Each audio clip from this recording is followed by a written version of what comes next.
Welcome to Zealots at the Gate, a podcast of Comment Magazine. I'm Matthew Kaemingk. I'm Shadi Hamid. Together we research politics, religion, and the future of democracy at Fuller Seminary's Mao Institute of Faith and Public Life. We are writing a book together. This podcast represents an informal space where we can talk about how to live with deep difference. Thanks so much for joining us.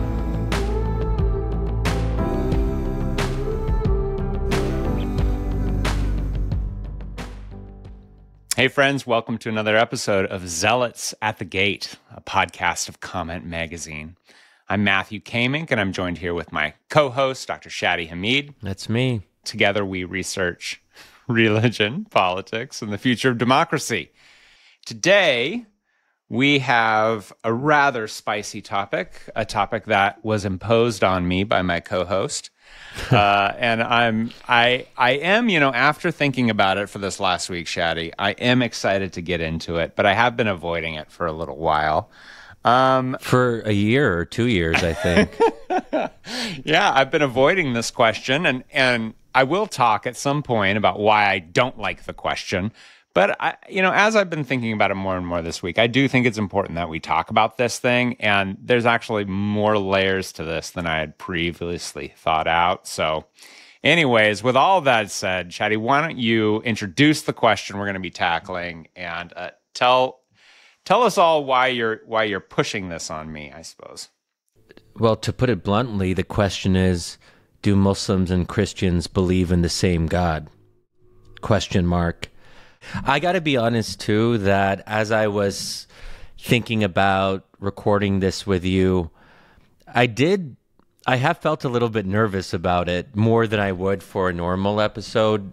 Not because I'm particularly conflicted about my own views, but I think that this is an example of deep difference, and I think it's worth noting that even people like me and you who talk about deep difference for a living, and the whole podcast is oriented around that, I think it's just worth saying that even we feel uncomfortable with deep difference sometimes. It's not easy, and that's a thing. It's probably not easy for a lot of you as well. It's like, imagine bringing up this topic with your Muslim neighbor or your Christian neighbor if you're Muslim, and obviously no one's going to be thrilled about bringing this up.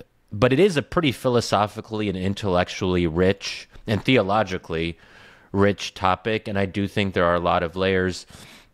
I'll just say from my own standpoint that it never even occurred to me to ask the question until I started talking to you, Matt, about it. And I didn't realize it was a controversy. Maybe I have some vague recollection of something after 9/11. I was looking back at some of these debates, and I'm like, oh yeah, there was a couple evangelical leaders and pastors who didn't like it when George W. Bush said that Muslims and Christians believe in the same God, but I don't remember it being a really big controversy. And I think from a Muslim standpoint, it's more resolved than it is from a Christian standpoint, so I think there's also a sort of imbalance, and we can delve into that. But I guess I was surprised to find out that there are actually a lot of evangelicals who don't feel comfortable saying that we believe in the same God. And that, I guess I'll just say, just to put my cards on the table, it kind of hurts. It kind of bothers me at a fundamental level. And we can maybe talk about why it bothers me. Should it bother me? Yeah, I want to hear. And I think it hurts you in a number of different spots. But talk us through it first. Why does it hurt? Before we talk about the ideas, share your feelings. Yeah, sure. Well, I think for starters, I like the idea of Muslims being part of the Judeo-Christian fabric of American public life. And it doesn't have to be Judeo-Christian Muslim, but I don't love the idea of being completely left out. Yeah, so it's like the national community, a sense of wanting to belong to the national community for you. Yeah, and not feeling comfortable with the idea of Muslims being singled out of the Abrahamic faiths. I mean, there's 3 of us. I sort of see us as being part of the same family of faith traditions. Yep. And then to hear that actually the little brother is going to be like the black sheep and pushed out, and it's just going to be you guys. So the Christians and the Jews doing their own thing. Yeah. There is that sense of, how do we as Muslims belong? And obviously our situation in American public life is more recent and is more fraught. We have less of a history of being accepted. And obviously in the context of post 9/11, Trump's Muslim ban, there are a number of examples where prominent politicians try to push us out and say that we're not good enough or we're bad. And, you know, it's also worth noting that, as we've talked about in previous episodes, evangelicals tend to be the most anti-Muslim group. I think they are actually. I think we're number one. Number one, yeah. You know, so I would want that to change, and I would want to make the case to my evangelical brothers and sisters, hey, bring us in a little bit. You don't have to see us as other.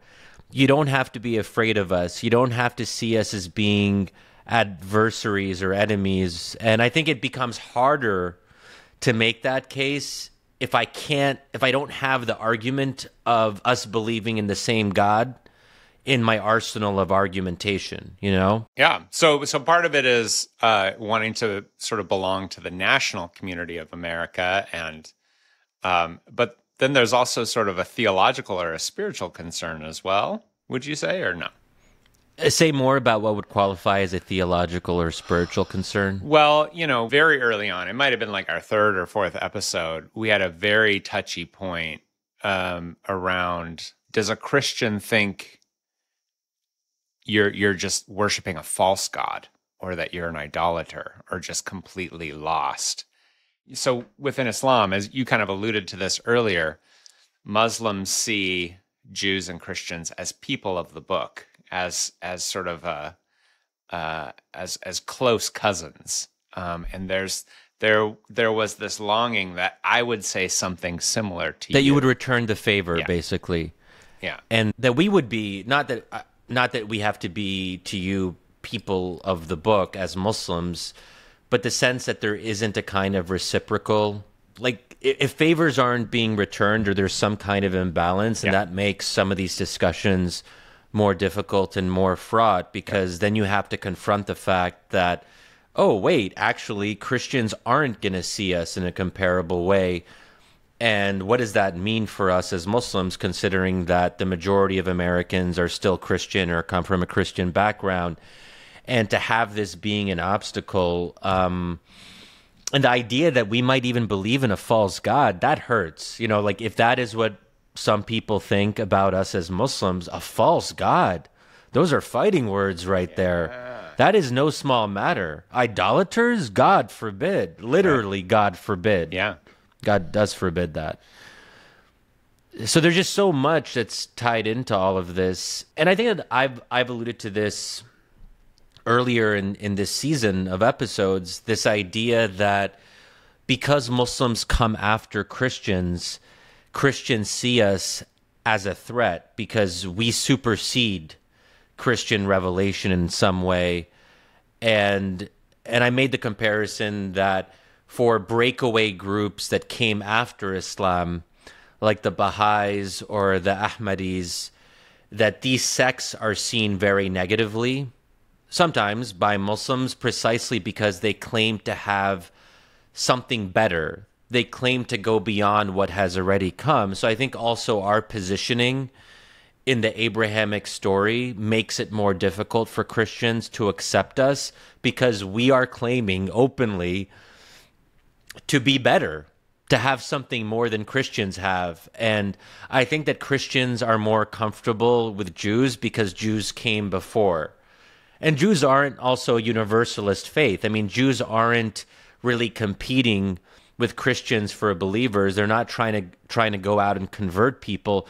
So in some sense, Judaism is easier because we're not Jews and Christians aren't competing on the same plane, where in some ways Christians and Muslims are competing on the same plane, right? For the same potential converts So in places like Africa, for example. So give us all your first blush try at this. Do we worship the same God, Shadi? Yeah. Why? Yes. Okay. So yes. Now tell me why. Yes. Why do you think you and I worship the same God?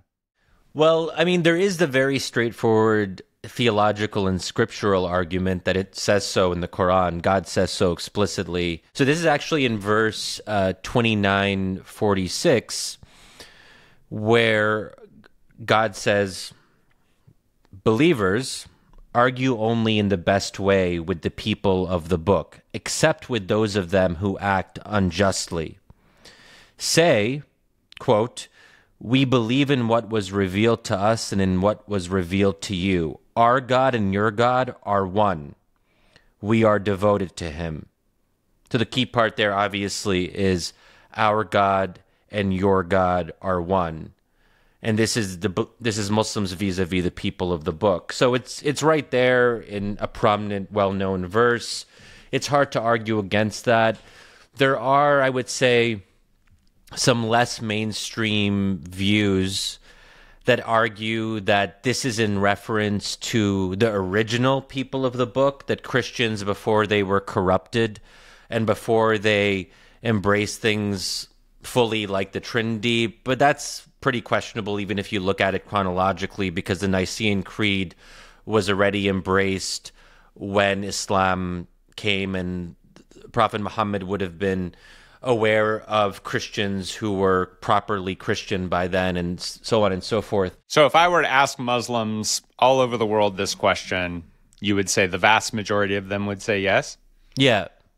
And certainly I would say even a larger percentage of American Muslims. In fact, I think it's been very rare in my own experience to hear American Muslims question this or suggest something different. That's why when we first started talking about it and you brought it up as an issue on the Christian side, I was like, wait, what? It hadn't even really occurred to me. And granted, in my field work in the Middle East, this wasn't something I focused on. So it's not as if in my interviews I was asking people, well, do you believe that Christians believe in the same God?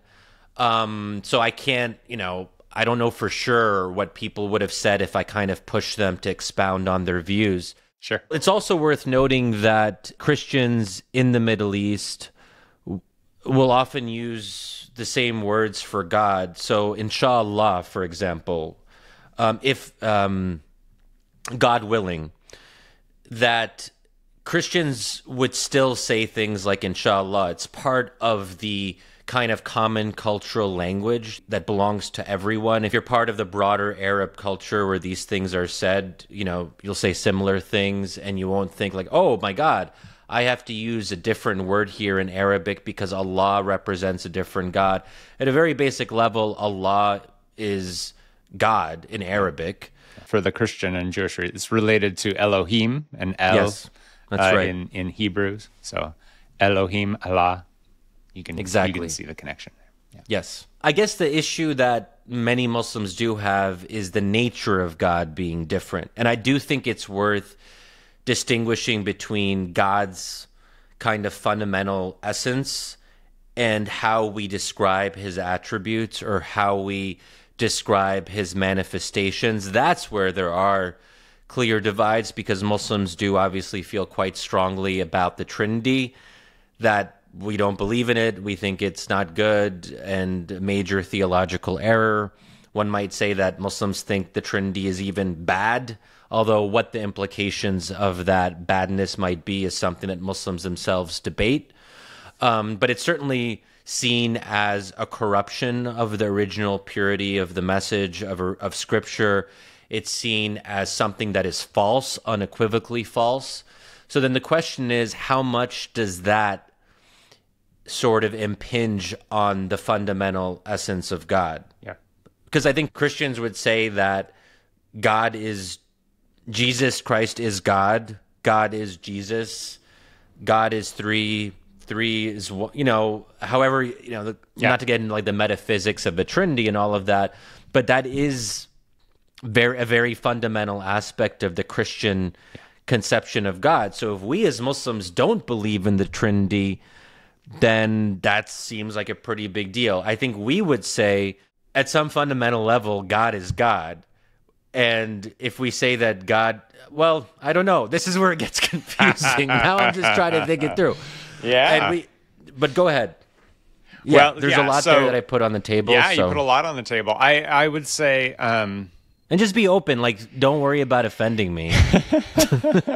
I think the question is easy as long as you don't think about it. But the moment you start taking these two faiths really seriously, the moment you start really digging down into their stories, into their characters, into the things that are important to them, it gets more complicated, just kind of saying, oh, we both worship the same God. But in general, I want to give 6 different answers to this question. Oh, nice. I am ready for this. So as an evangelical Christian, I've got, evangelical listeners who are all waiting, their sense of, is Matt going to say the Orthodox evangelical thing? And so yeah, there's 6 answers I want to give to this question. Do you and I worship the same God? I want to say yes. I want to say no. I want to say I don't know. I want to sit in silence with this question. I want to change the subject. And then the last thing I want to say is it's a really stupid question. And oh, wow. Those are actually 6 different responses. Okay. And I want to say all of them. And I'll kind of talk through each of them as we go along, not all in one big row, but just to kind of preview that for listeners. I think each one of those 6 is an important thing. Starting with yes. Why do I want to say yes, that we both worship the same God? Well, in a sense, I want to say yes because I'm a monotheist. I believe there's only one God out there. And so who else would be listening to your prayers, Shadi? Like when you pray, when you worship, who else would be receiving those things other than the one God, being a monotheist, right? Yeah. And even if you listen to, say, a conservative Christian getting into a fight with a conservative Muslim, the conservative Christian would say, God is triune. And the Muslim would say, no, he isn't. And they're both assuming the same God, even in that fight. Yeah. So in the battle back and forth, there's the assumption that we're talking about the same thing and we're fighting about God's attributes. So, if I were to say, Joe Biden is handsome, and you were to say, no, he's not, we're still fighting about the same person. Even Joe Biden, yeah. We disagree about his attributes. Another way is sort of to speak of God as like an office, like prime minister. And so you and I agree that there is this office we call God. And we would describe the person who holds that office in different ways. And so that's another way of thinking about these things. Another reason why I would want to say yes is that a little bit differently, Christians believe that all human beings have what we would call the semen religionis, the seed of religion in Latin, the semen religionis. So every human being has a longing for God, and that manifests itself in a wide variety of ways. So when a Buddhist is pursuing transcendent peace, when a Muslim is praying to Allah, when a communist is seeking justice, when as we seek these things, we're all yearning for God in a different way. We're yearning for the goodness that God provides. And so, in a way, an important aspect of being human is that sort of longing for this one true God. And so in a way, I have no problem sort of saying, yeah, we all long for that same God, though we might direct it in that might manifest itself in a wide variety of ways. And I would also say that we definitely have a similar origin in Abraham. Like Muslims, Jews, and Christians, we're all sort of battling over who is this God of Abraham. And we all, in a way, worship the God of Abraham in very different ways. So those are some of the reasons why I would want to say yes. Okay, good. To the question. Let's get to, I guess no is next, right? Yeah, why do I want to say no? So why I want to say no is I don't understand God to be just a philosophical idea. I understand God to be a living and moving character in the world that has manifest himself in the people of Israel and the person of Jesus. So he has incarnated in a human being, in the form of a human being, and in a particular people. So he's not just an abstract philosophical concept of justice or love. He's not a vague law, but he has like a real story. Moreover, I see the sort of denial of differences as the denial of the deep differences between Islam and Christianity to be, it's just inaccurate. It's also disrespectful to both faiths, and it's counterproductive. So one of the things I think, like rushing back, the people who want to say, this is what I often encounter, Muslims and Christians worship the same God. Often what's driving that is their desire for peace and harmony. They want people to get along. And they think that the way to get that is to say, well, we all worship the same God. If by emphasizing our commonality, we can deal with this uncomfortable difference. So to me, I see it as short-circuiting debates and discussions that have to happen. And I don't think it's particularly helpful. There's this belief that difference drives conflict. And so we just need to deny the difference, and then the conflict won't happen.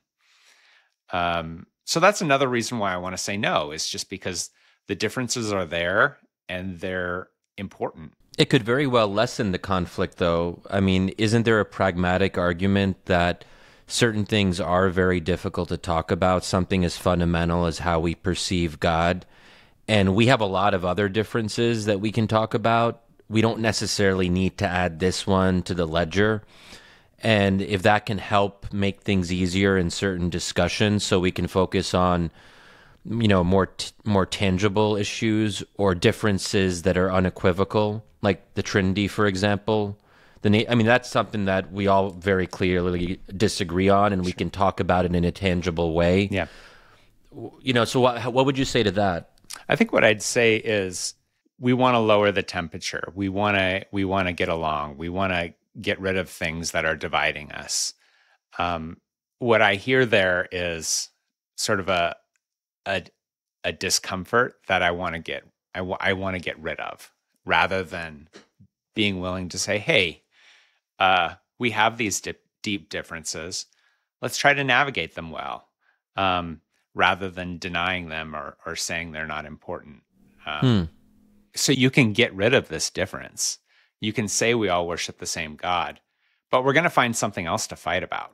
I don't respond well to sort of the pragmatic argument of, hey, it'd be better if we all just said we worship the same God. Right. Yeah, so we got yes and no, and now we're on to silence. No, the next one is I don't know. Oh, sorry. Yeah. So the next one is I don't know. So there's a couple things I want to say on this. One is, Shadi, I don't know what's going on in your head. You and I can talk and be friends for our entire life, but ultimately there are parts of your heart and soul that are not accessible to me. And so ultimately, it's not a question I should proclaim to know. And furthermore, I would say that there are people who call themselves Christians, and we see this in the Bible, people who call themselves Christians, who don't actually believe in God. And an important part of Christianity is the sense that only the Lord knows the heart. Yeah. Even there's parts of the Bible that says there will be some out there who say, Lord, Lord, and Jesus will say to them, I never knew you. And so there's kind of a mystery in terms of who is this person next to me who's praying, that I think we have in Scripture that encourages a little bit of humility. So when someone says, you and I worship the same God, there's a part of me that wants to say, I don't know. That feels like it's important for me to say, I don't know. I can't possibly know what's going on in your head. And there's another part of the Bible that talks about how, when you cared for the poor, you were caring for me. When you visited the sick, you were visiting me. Which is the sense of we don't always know what we're doing, actually. So not only do I not know what you're doing, you don't know what you're doing. There is a sense, Shadi, in which you might be surprised about the God that you served when you did this or you did that. And so I would want to cultivate like a level of humility about how I talk about myself and how I talk about others. Because if you think about that statement, you and I worship the same God, there is a lot of confidence in that statement. There's a lot of confidence about you, there's a lot of confidence about me, and there's a lot of confidence about who this God is. That I feel like, a little bit of maybe let off the gas about that. And that leads into my last one, which is silence. A response to that question, which is silence. And that's the sense that it would be almost wrong and blasphemous for me to claim that I know exactly how God responds to your prayers and to your worship. That ultimately that is going to be God's sovereign decision. And so I want to have a level of humility that would actually be somewhat silent in the presence of that question. You know what I mean? Yeah. And then you also think that it's a stupid question. I think you've already alluded to why you think that is, but anything more on that? Well, it's a stupid question in that, it is not the important question. The important question to me is, how are we going to navigate these deep differences that are still in front of us?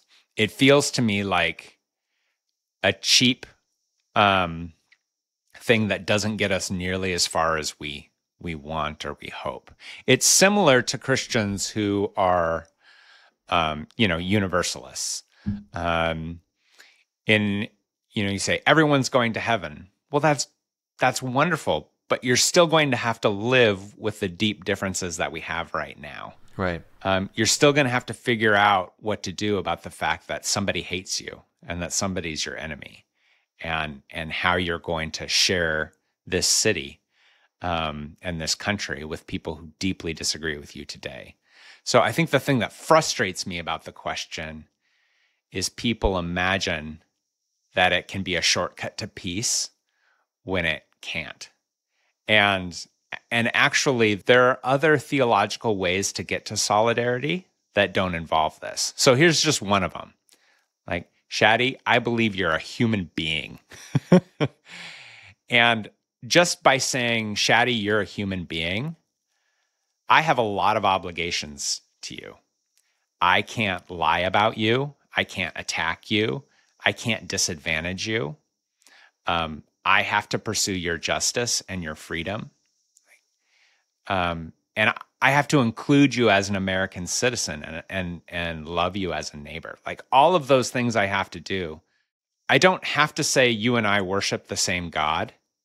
To get to that. Yeah. To get all those things. Yeah, but the problem is there are a lot of evangelicals who do have trouble getting to all those things that you mentioned when it comes to Muslims. Yeah. They aren't going to pursue justice on our behalf. They aren't going to see us as equal citizens.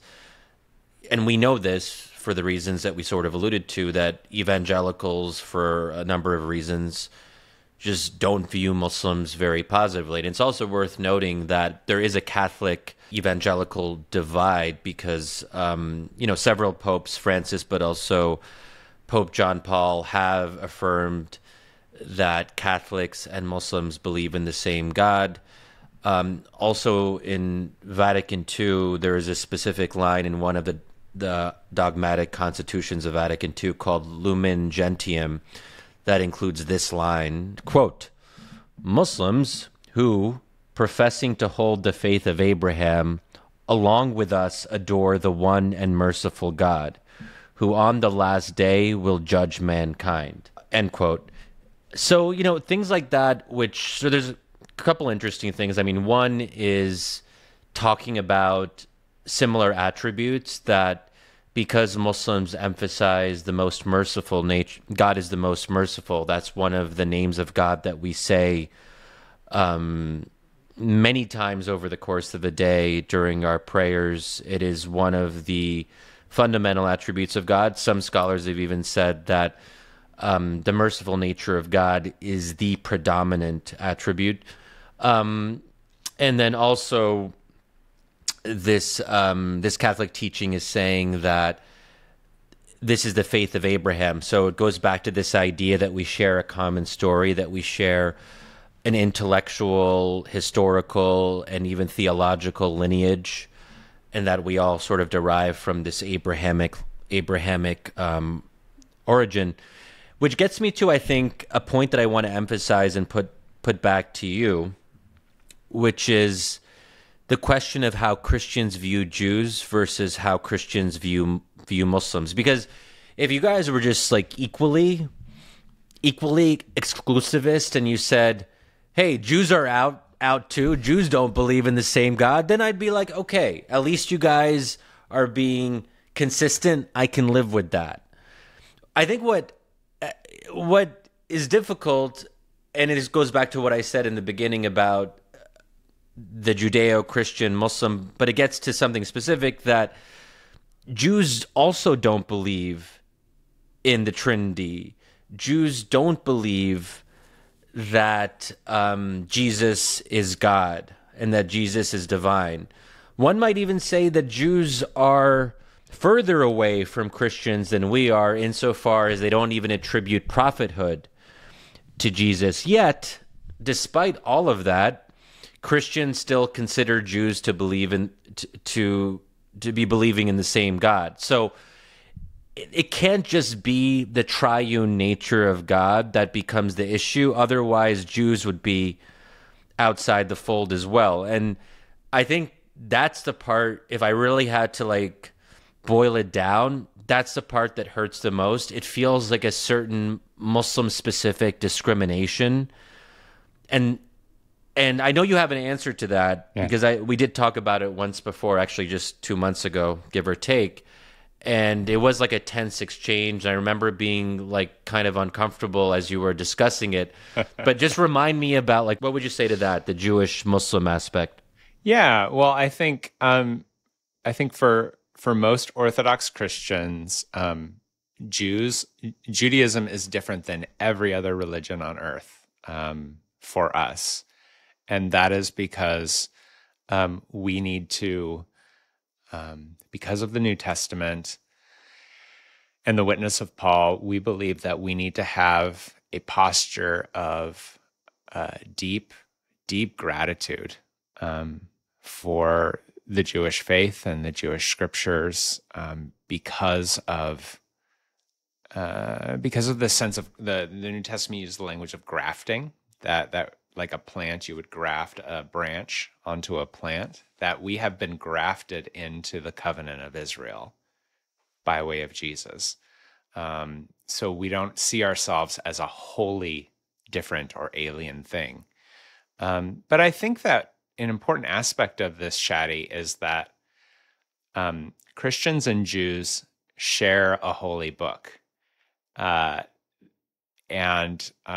Christians and Muslims don't. You and I don't share a revelation. You think of the Old and New Testament as corrupted, whereas Christians and Jews look at the Old Testament and don't see it as corrupted. So we share a common divine revelation. Yeah, but we don't agree with that assessment, because we as Muslims believe ourselves to share scripture with both Christians and Jews. That's why we call Christians and Jews people of the book. The book here referring to the books in question, Old Testament, New Testament, and don't you understand those things to be corrupted, though? Yeah, sure, but we still recognize that scripture, and we see a lot of truth in that scripture. Okay, and we know that it comes originally from God, but that it's not perfect.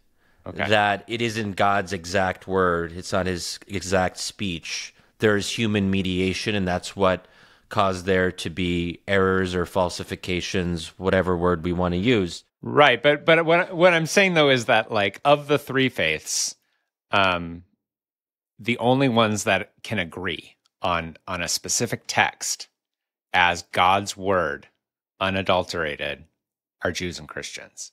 Jews and Christians can agree that the Old Testament is God's word given to the world. Okay, but not to get on a little sidetrack here, but I think that if you ask a lot of Jews and Christians, do you consider the Old Testament to be the unadulterated word of God? You'd have a lot saying no. They would say there was it's not perfect. There are flaws. There's a human role here. And then you get into differences between Orthodox Jews and Reformed Jews in how they actually view Scripture. It's also worth noting that many Jews don't believe in God. You can be Jewish and be committed to the ritual. You can even be an Orthodox Jew and not believe in God, which for reasons, again, that are somewhat complex. And there are, of course, Christians who... I'm talking about Judaism, the faith, as a... I mean, that's okay, but sharing scripture is different than sharing the same conception of God. So let's grant what you just said, that Jews and Christians share scripture, the Old Testament, and so forth. How does that extend to sharing the same God? Because again, the main point that you raised earlier is that the triune nature of God is what makes the Christian God potentially fundamentally different. Jews don't believe in the triune God. They don't believe that Christ is king. They don't believe that Christ is divine. So so I just want to be clear about what we're talking about, because you're talking about scripture, but then ultimately we need to talk about the nature of God. Yeah, well, I'm sorry. Can you state that question one more time for me? What is it that what is that? I mean, what are you picking at? Like, what do you really want me to focus on here? Yeah, sure. You just brought up, so when I brought up the Christian-Jewish relationship, you said that you share scripture. Mm-hmm. Fine. You share scripture. That's a different question than whether or not you believe in the same God. I think what I would say is that Christians and Jews would use a lot of different words and different stories to talk about God. But we both fundamentally agree that God spoke and worked through Abraham, Isaac, Jacob, Moses. We believe that forth. Too. Mm-hmm. We share many, if not most, of the same prophets. Yeah. Yeah, and I'm not sure. I'm a little stuck right now. Yeah. No. It's fair. Why don't we can shift gears a little bit to get to some more practical issues. So even if we don't think this is the most important question, and I'm willing to grant that it isn't the most important question, and I think it's fair to see it sometimes as a distraction from what actually matters.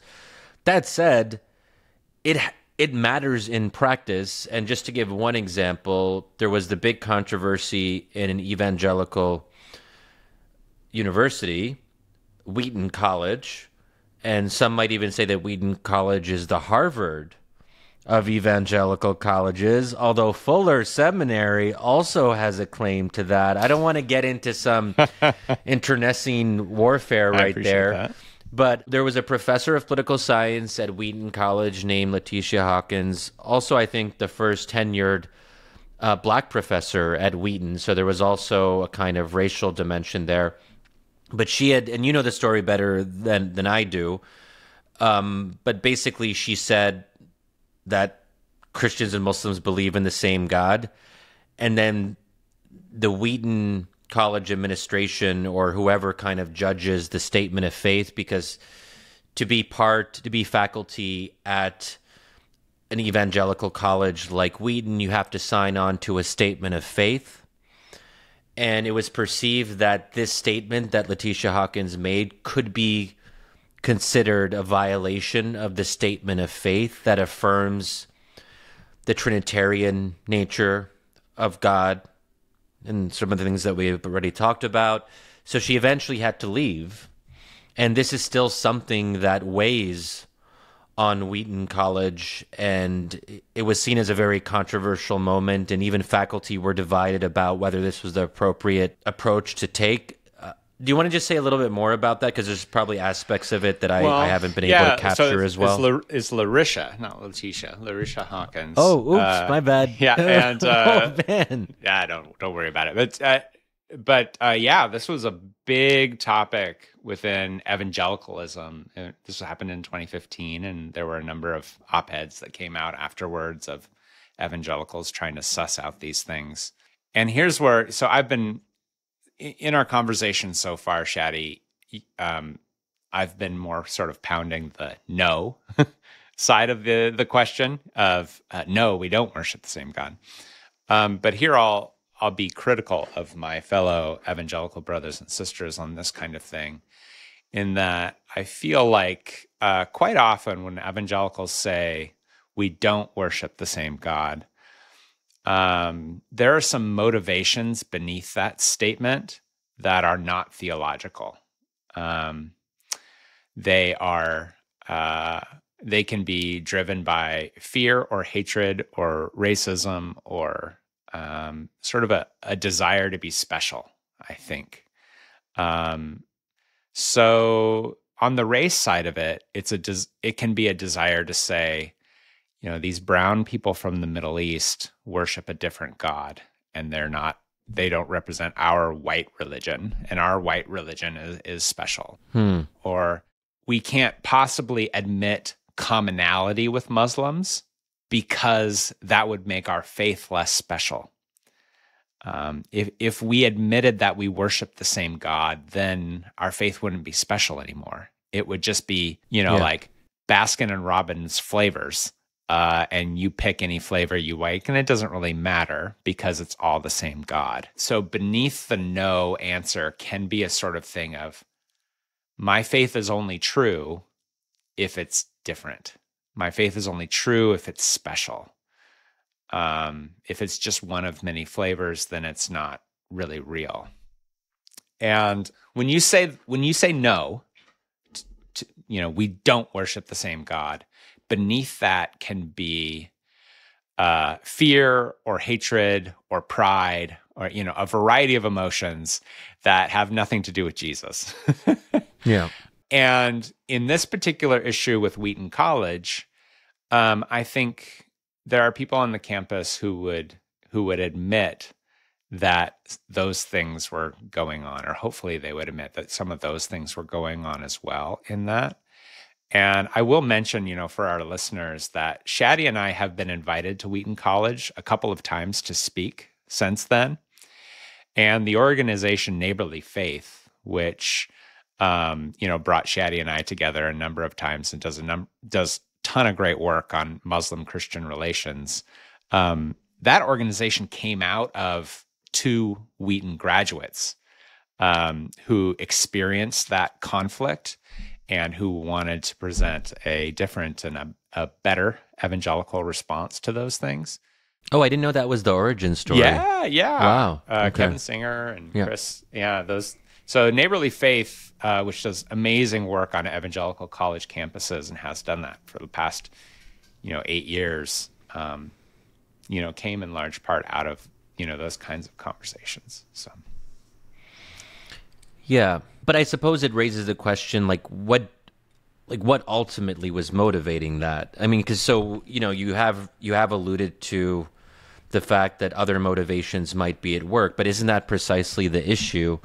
Is that saying no to the question opens the door for some of these subconscious or even conscious motivations to be expressed more strongly, publicly, or vigorously. Yeah, I mean, and this is one example of that happening. Sure. I mean, another thing that can play a role in situations like that are, potentially really conservative donors who are giving to a school and want to make sure that school is not, sliding into liberalism. And so that is a real God forbid. Right. And so the fear would be, oh, this professor is part of Wheaton College becoming liberal. And so there's a desire to sort of maintain the boundaries, maintain the fences of orthodoxy. And one of the ways you can do that is by saying tough things about Islam. Right. So it's a kind of almost like fence policing or gate policing, or even policing the pale, if you will. And this is where the phrase beyond the pale comes from. A pale is a wooden stake that you put into the ground to keep the Irish out. I'm joking, but that is actually, that's how it came about. The British saw the Irish people in the Irish realm as being beyond the pale because this was a world of barbarism and backwardness. And so, to make it clear, I have problems with people who say yes and people who say no. Yeah, totally. On this, totally. Those on the way on saying yes, they're often just trying to get to peace and solidarity and not taking the differences seriously. And those who want to say no, they are trying to emphasize their, often their specialness or their sense of fear or othering. And they're trying to police boundaries because they're worried. And to be clear, I think that you've established a nice middle ground. Like, I can live with this. You know? That's great. Hey. Yeah. Well, but I always also would say I'm not doing this like pragmatically. I just think theologically, Shadi, I have to you have say to be that, true to your theological convictions. Yeah, and I would never want you to suppress them or otherwise dilute them for my benefit. Yeah, but I mean, I do think theologically a lot of this drives me towards commonality and solidarity with you. Like, I believe that you are made in God's image, that God made you to connect with him, and that your desire to pray, like you desire to pray, Shadi, and I don't think that's the gift of the devil. Like, I think that's the gift of God, and that's a part of your longing for God. And so that's why I tell you to fast and pray even when you don't want to. Because if I thought, honestly, like, I had a friend ask me, like, why do you tell Shadi he should pray more when he's not a Christian? And I'm like, well, that's because I think prayer is a gift from God, and I want him to pray. Well, that's so interesting that your friend brought that up. Yeah. Sure. And the concern, just to be clear for listeners, like how would you describe his concern? Well, so, the question, like, for evangelicals, right? We want to evangelize. We want people to know Jesus. And so then the question is, if someone wanted to help you, like, really know Jesus and become a Christian, should they try and loosen your grip on Islam? In the hopes that you would eventually come to Jesus, or should they encourage you to deepen your walk with Islam? Yeah, it seems obvious that the answer would be the former and not the latter. But you have a different view, which is really interesting. I do. And that's because I believe that the desire to seek God, the desire to pray, the desire to be faithful, that those are gifts from God. And ultimately they find their resolution in Jesus. But wouldn't that make it harder for you and other evangelicals to evangelize me? So the more I deepen in my own faith, practice, and ritual, presumably that it'll be harder to convert me to Christianity, right? Well, here's the thing. I mean, oh gosh, this is so fun, Shadi. I love it. Now I love this conversation. So I started off with in a bad mood because I was like, I hate this question. I don't want to talk about this. You were sulking a little bit. But now I like this. And so here's I mean, this is important for our book in that we argue that religion is good for human beings. Yeah. So I would say that prayer and the pursuit of wisdom and peace that I think is evident in prayer. People of all faiths, when they seek peace and they seek wisdom through prayer, that's a good thing for human beings to do. That God made human beings for prayer. And so there's all kinds of secondary benefits to this in terms of emotional, spiritual, familial health. And I want you to flourish, Shadi. I don't simply want you to know Jesus. Like, I want you to flourish. If you just binged on Netflix every night as opposed to, praying, I think one kind of activity would be much better for you than the other. And just like loving you as a human being, I want you to flourish, if that makes sense. So, Yeah, I appreciate that, man. So, fasting, it helps your tummy. So there's that too. Oh, wow. No, that's a really good point to emphasize, because I think it'll come across maybe as counterintuitive to some listeners that you might want me to pray more and deepen some of my own faith practices. Before we close up, I did want to, I wanted to ask not a super personal question, but semi-personal one, which is how you navigate talking to different audiences on sensitive topics like this, because you are an evangelical theologian who is ordained in the Dutch Reformed Church. You are a figure of authority in some way, at least, and you're also a professor at Fuller Seminary, which means that as teaching faculty, you have to uphold the statement of faith. I'm research faculty, which means I don't need to. But if I did want to teach seminarians at Fuller Seminary, I would have to effectively convert to Christianity. And there's nothing wrong with that. It makes actually a lot of sense. I mean, that's the point of a seminary. But so you do have you have like one set of pressures on you, that there's a kind of expectation coming from other evangelicals for you to hold to the orthodoxy. And on the other hand, though, you are an individual person who has, probably complex and maybe seemingly, I don't want to say unorthodox, but maybe views that may be seen as touching on them, that might be difficult for some more conservative evangelicals to accept. How do you, just maybe say more to me and to our dear listeners about how you think about that and those different pressures?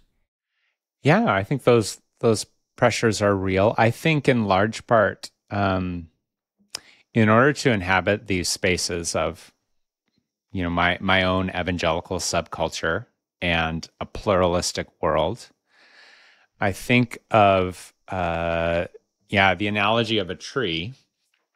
In that a healthy tree is going to have deep roots in something beyond itself.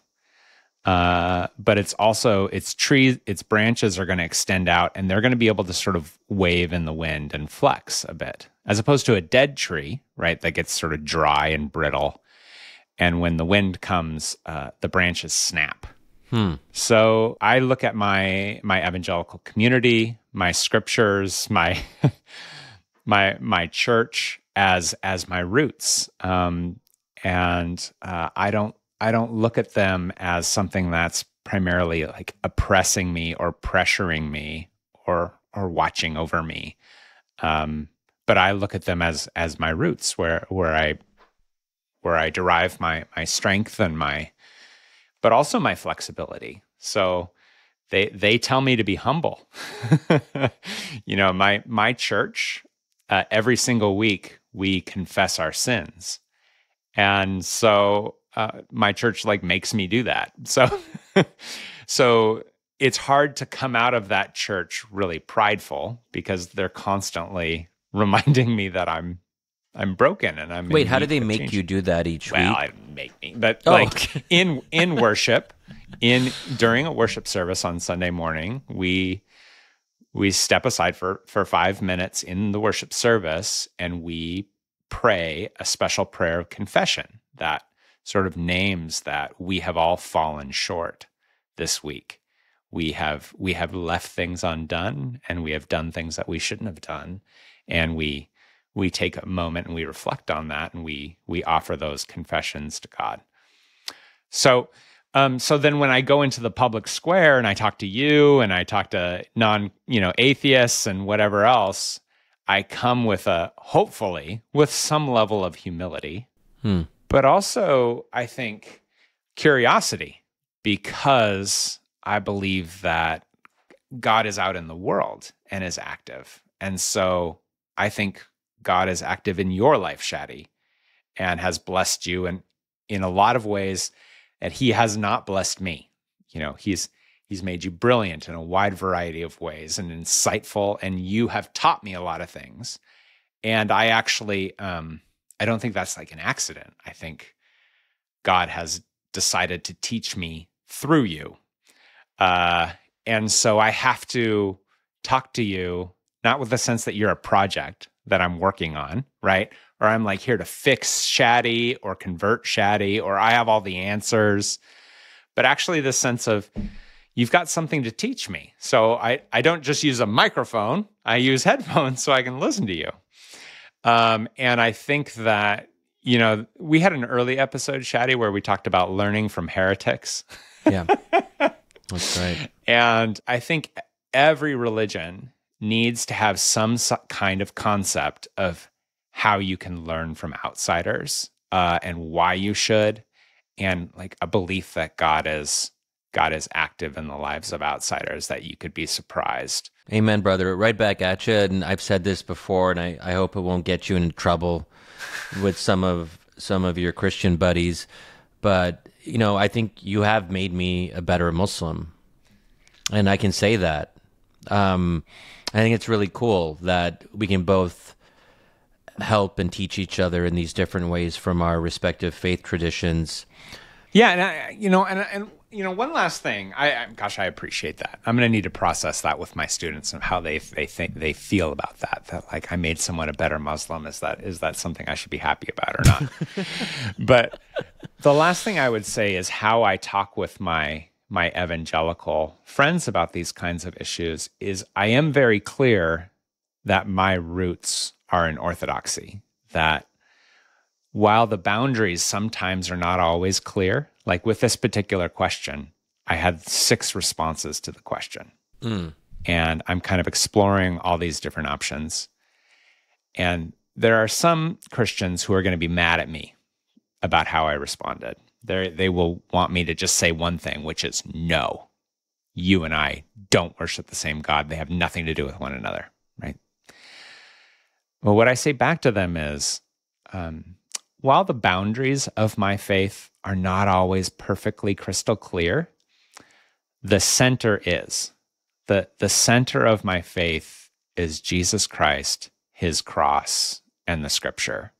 And there is no waffling from me on that center. And if I'm clear about the center, if I'm clear about where my roots are, then I'm a healthy tree which can handle a storm. So I'm not brittle. I'm not cracking, because my roots go down deep. And I think that in a pluralistic society, we need Christians who are like that. We need Muslims who are like that. We need Jews. We need atheists, actually, who are like that. We need atheists who are clear about who they are, who've thought about who they are, but who are not just shattered when they encounter religious conservatives.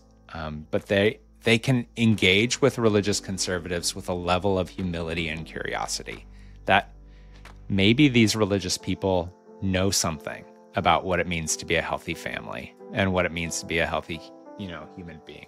So I think for when I'm hanging out with my Orthodox people, my Orthodox evangelicals, I'm very clear with them about where my roots are and what my center is. And I think that's important for all of us to think about.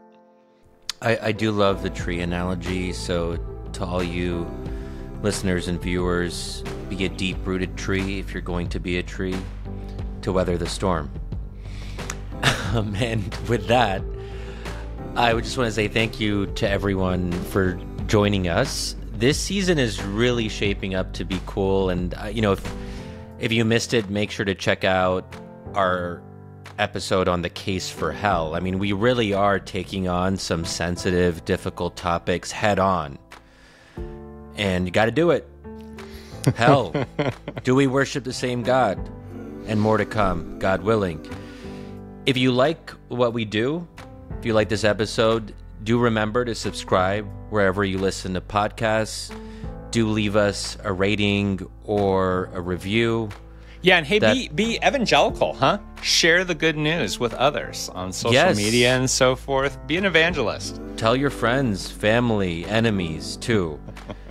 If you want to join the conversation or ask us questions, you can do that by using the hashtag ZealotsPod on Twitter, or you can feel free to email us at zealots@comment.org.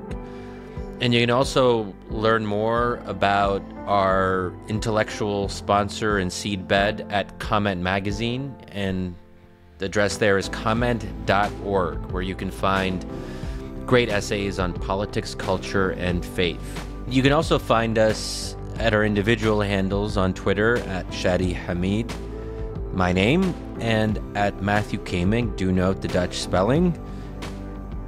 And you can expect a sincere exchange. Yeah. And our thanks to our sponsor, Fuller Seminary's Mao Institute of Faith and Public Life. Friends, Zealots at the Gate is hosted by Comment Magazine, produced by L.A. Crummy, audience strategy by Matt Crummy, editorial direction by Miss Ann Snyder.